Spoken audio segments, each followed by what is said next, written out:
अस्सलाम वालेकुम नाज़रीन, मैं हूं मुजाहिद अब्बास लिशारी फ्राम लिया। तो नाज़रीन, आज को जो हमारा वीडियो का टॉपिक है वो है सल्फर पर। मतलब कि सल्फर हमारी ज़मीनों में कितना होना चाहिए और बेहतरीन पैदावार के लिए सल्फर कितने परसेंट डालना चाहिए, कब डालना चाहिए और इसकी अफादियत क्या है और इसका काम क्या है, कैसे करता है ये, तो मैं आज की इस वीडियो में आपको बताऊंगा। तो नाज़रीन, तफसीलात पर जाने से पहले आपसे गुजारिश करता हूँ कि मेरे पेज मुजाहिद लिशारी को फॉलो करें और मेरा यूट्यूब चैनल मुजाहिद अब्बास लिशारी को सब्सक्राइब करें, बेल आइकन को प्रेस करें ताकि आने वाली हर न्यू वीडियो आप तक आसानी पहुंचे। शुक्रिया। पहले नंबर पर मैं आपको ये बताता हूँ कि सल्फर दो किस्म के होते हैं। एक होता है पोल्ट्री फार्म में होता है और एक होता है मतलब दानेदार शक्ल में। जो दानेदार होता है वो होता है 90% होता है, जो पोल्ट्री फार्म में होते हैं वो 80% होता है। तो इनमें सबसे ज्यादा अहम कौन सा है, 80% वाला है या 90% वाला है? ठीक है, तो जब किसान जमीन की तैयारी करता है, मतलब कि गंदम की बिजाई करता है, तब दानेदार वाला सल्फर यूज क्या करे, 90% वाला। सल्फर का जो मेन काम होता है, हमारी जमीनें कई किस्म के होते हैं, कुछ कलराटी होती हैं, कुछ सेम ज्यादा होती हैं, कुछ जमीनों का रंग ब्लैक कलर का होता है और कुछ मतलब रेतली होती हैं। तो इनका बुखार ज्यादा होता है, मतलब कि पीएच लेवल ज्यादा होता है, तो ये गंदम की बेहतरीन पैदावार के लिए मौजूद नहीं होती।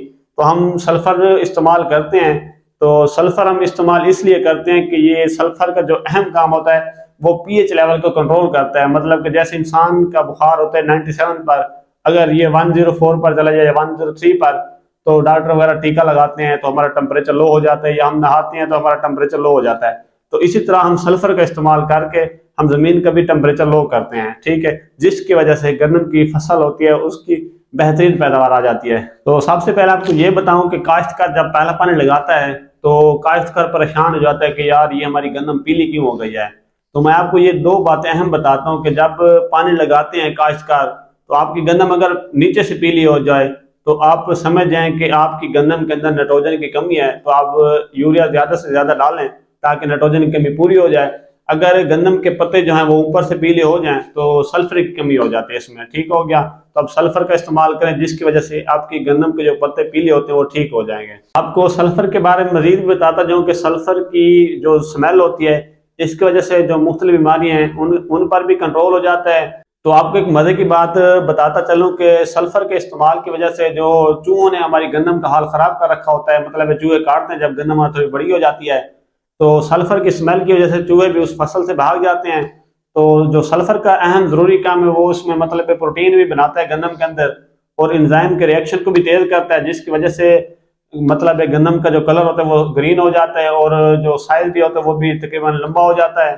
तो नादरीन, मैं ये आपको आखिर में बात बताता हूँ कि सल्फर डालने से पहले आप एक बात नोट कर लें, जब भी आप पहला पानी लगाएं या दूसरा पानी लगाएं, सल्फर जिंक प्लस यूरिया का इस्तेमाल लाजमी करें।